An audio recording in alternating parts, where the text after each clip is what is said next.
Dans les terres sacrées du peuple Igbo, où le murmure des ancêtres danse avec le vent et où les esprits errent dans la brume des nuits étoilées, se trouve le village d'Umuaga.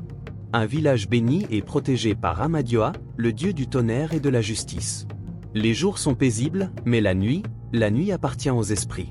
Amadioha est une divinité puissante et vénérée de la mythologie Igbo, souvent associée au tonnerre, à la foudre et à la justice. Il est considéré comme le dieu du ciel et est perçu comme un protecteur implacable qui inflige la vengeance divine sur ceux qui violent les lois sacrées ou commettent des actes de trahison et de tromperie.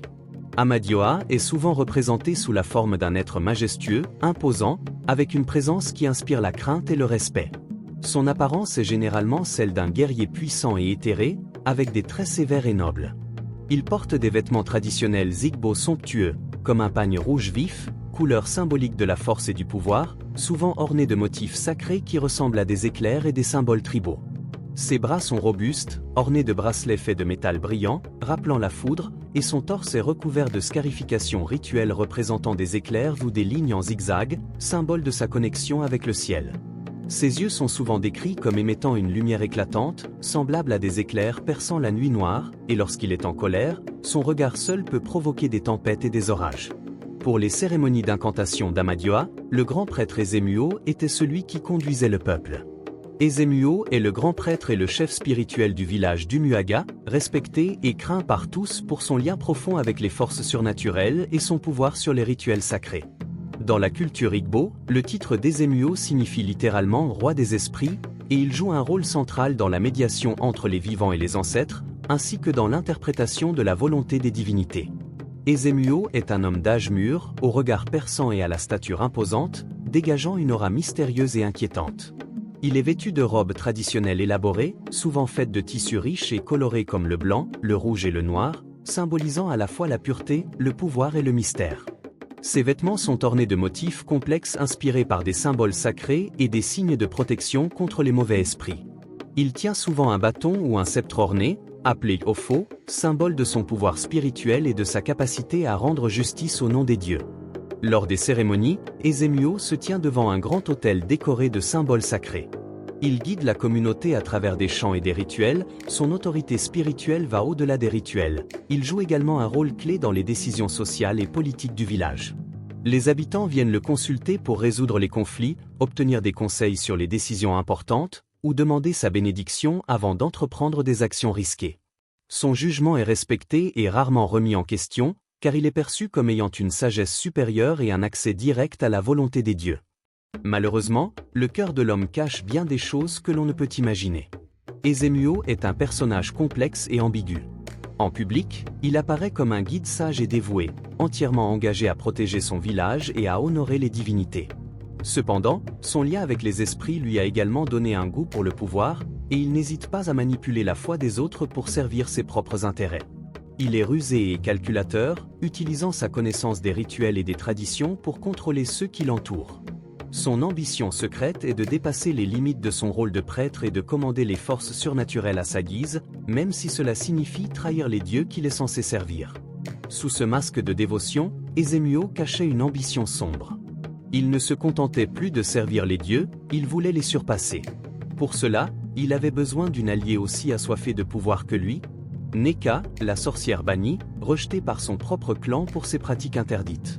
Nneka est une sorcière puissante et mystérieuse, redoutée pour ses compétences occultes et sa capacité à manipuler les forces surnaturelles. Elle est souvent vue comme l'ombre d'Ezemuo, travaillant à la fois avec lui et contre lui, selon ses propres intérêts. Alors qu'Ezemuo est le visage public de la spiritualité du village, Nneka agit dans l'ombre, utilisant sa ruse et sa magie pour atteindre ses objectifs personnels. Son nom signifie « la mère est suprême » en Igbo, mais son caractère dévie de cette signification bienveillante pour incarner une figure manipulatrice et ambitieuse. Une beauté mystérieuse et inquiétante, accentuée par des traits fins et aiguisés, marqués par des peintures faciales rituelles sombres. Ses cheveux sont souvent ornés de petites perles et d'os sculptés, tressés de manière complexe pour refléter ses connaissances anciennes et ses liens avec le surnaturel. Dans une clairière cachée, on voit Ezemuo et Nneka conclure un pacte. Nneka, vêtue de pagnes sombres et entourée d'amulettes et de crânes d'animaux, murmure des incantations dans une langue oubliée. Ils scellent leur pacte en versant du sang sur une idole obscure, promettant de plonger le village dans le chaos et de prendre le contrôle des esprits pour eux-mêmes. Les esprits des ancêtres, sentant la trahison, cherchèrent un cœur pur pour défendre l'équilibre sacré et éviter le chaos. Pour cela, ils choisirent Adozi, un jeune guerrier au cœur noble, celui que même Ezemuo ne pourrait corrompre. Adozi est un jeune guerrier courageux, loyal et profondément altruiste. Il incarne les valeurs traditionnelles et le code moral du village d'Umuaga, défendant les plus faibles et prêt à se dresser contre l'injustice, même au prix de sa propre vie. Il est guidé par un sens aigu du devoir et du respect pour les ancêtres, ce qui le pousse souvent à entrer en conflit avec ceux qui dévient des traditions sacrées ou manipulent la spiritualité à des fins égoïstes. Adozi est tourmenté par des rêves de sang et de feu, où les visages des ancêtres lui apparaissent, lui murmurant la vérité sur la trahison d'Ezemuo. Dans ses visions, les esprits, vêtus de robes traditionnelles aux couleurs vives et ornées de perles, le mettent en garde contre les forces qui menacent le village. Adozi lutte avec ses émotions, déchiré entre son devoir envers le prêtre, qui a sauvé sa famille autrefois, et la vérité qu'il ne peut plus ignorer. Lorsque le conseil du village annonça que Ijoma, la sœur d'Adozi, serait sacrifiée pour apaiser la colère des dieux, Adozi sentit son monde s'effondrer. Il savait que ce n'était pas la volonté des dieux, mais un piège tendu par Ezemuo et Neka pour nourrir leur pouvoir noir. Pendant le conseil du village en présence des anciens et des sages, Ezemuo a déployé une stratégie ingénieuse et manipulatrice pour désigner Ijoma comme le sacrifice destiné à apaiser la colère d'Amadioha. Sa ruse était subtile, jouant sur les peurs, les croyances et les rivalités latentes au sein de la communauté pour orienter les décisions à son avantage. Il a utilisé son statut de grand prêtre et son aura de sagesse spirituelle pour manipuler les émotions et détourner les soupçons. La nuit suivante, Ijoma, vêtu d'un pagne blanc, est ligoté au pied du grand arbre sacré, tandis que les villageois se rassemblent avec des regards de désespoir. Adozi, désespéré mais résolu, confronte Ezemuo publiquement. Ezemuo manipule les foules, utilisant sa position d'autorité pour tourner la situation à son avantage, accusant Adozi de défier les dieux. La foule sous l'influence de Ezemuo s'apprêtait à s'en prendre à Adozi quand subitement le ciel se déchira et le tonnerre d'Amadioha résonna dans la vallée. Mais ce n'était pas seulement la colère des dieux, c'était la rébellion des ancêtres mêmes. Ezemuo se retira et alla retrouver Neka. Tous deux commencèrent leur rituel sombre dans le sanctuaire. Des flammes rouges et vertes jaillissent du sol, et Neka invoque une divinité obscure pour prendre possession du village. Adozi et quelques vaillants guerriers du village retrouvèrent Ezemuo. Adozi brandit une lance traditionnelle ornée de plumes et chargée d'un cercle de feu. Les deux hommes s'affrontent dans un combat féroce, tandis que des éclairs frappent autour d'eux, symbole de la colère d'Amadioha. Dans un acte de bravoure ultime, Adozi invoqua la force des ancêtres. Il lança sa lance non pas sur Ezemuo, mais sur l'idole que Neka avait invoquée, brisant ainsi le lien sombre entre eux et les dieux déchus. Les autres guerriers autour de Adozi se pressèrent de saisir Neka et la ligotèrent pendant que Adozi tenait Ezemuo malgré la blessure profonde qu'il reçut lors de la confrontation avec Ezemuo. Avec la destruction de l'idole, l'esprit de Neka est dévoré par une lumière aveuglante. Ezemuo, maintenant vulnérable et exposé, est confronté aux villageois qui, réalisant sa trahison, le condamnent à l'exil éternel. Adozi, cependant, tombe à genoux, affaibli par l'épuisement spirituel. Les ancêtres apparaissent une dernière fois, accueillant son âme dans leur royaume, et il rejoint le panthéon des esprits protecteurs. Ijoma ressent une tristesse profonde et déchirante en apprenant la mort de son frère bien-aimé, Adozi, tombé lors de sa confrontation héroïque avec Ezemuo. La nouvelle la frappe comme un coup de tonnerre, lui coupant le souffle et faisant vaciller ses jambes. Son visage, d'ordinaire doux et lumineux, se transforme en un masque de douleur intense, ses yeux s'élargissant d'incrédulité avant que les larmes ne commencent à couler en silence, traçant des sillons humides sur ses joues.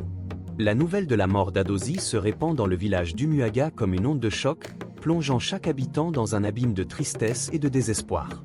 Les villageois, qui avaient toujours vu en lui un protecteur invincible, un héros inébranlable, sont incapables de croire que leur champion est tombé. Ils se rassemblent silencieusement sur la place du village, leurs visages marqués par la stupeur, le deuil et une douleur partagée. Dans ce moment de deuil profond, le village d'Umuaga se tient uni dans sa tristesse, déterminé à honorer la mémoire d'Adozi. Sa mort devient un symbole de sacrifice ultime, et une promesse silencieuse se forme parmi les villageois.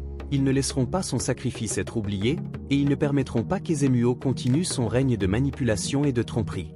Pour Adozi, leur héros, ils jurent de lutter, de protéger leur communauté et de restaurer l'honneur de leur village, quel qu'en soit le prix. Le village d'Umuaga fut sauvé, mais jamais plus il ne serait le même. Les cicatrices de la trahison d'Ezemuo restèrent gravées dans le cœur des habitants. Ils se souvinrent d'Adozi, non comme d'un simple guerrier, mais comme de celui qui a défié les dieux pour sauver les siens. Ezemuo et Neka sont contraints de marcher vers la sortie du village, escortés par les guerriers d'Umuaga. Le chemin qu'ils empruntent est bordé par les villageois, leurs visages durs et implacables, certains lançant des regards pleins de haine, d'autres murmurant des prières pour éloigner les mauvais esprits que leur départ pourrait libérer. Les chants de malédiction et les murmures de justice accompagnent leur marche, un écho de la douleur et de la colère collective. Alors qu'ils atteignent les limites du village, un ancien agite un symbole sacré en direction de leur départ, un rituel pour purifier le village de leur influence néfaste et pour les bannir des terres d'Umuaga pour toujours. Un vent froid se lève, comme si les esprits eux-mêmes témoignaient du juste châtiment infligé à ceux qui ont abusé de leur pouvoir. Les villageois tournent le dos à Ezemuo et Neka, les laissant disparaître dans les bois sombres, leurs silhouettes s'effaçant lentement dans la brume. C'est un nouveau départ pour le village d'Umuaga. N'oubliez pas de vous abonner et de mettre un pouce bleu si vous avez aimé cette histoire.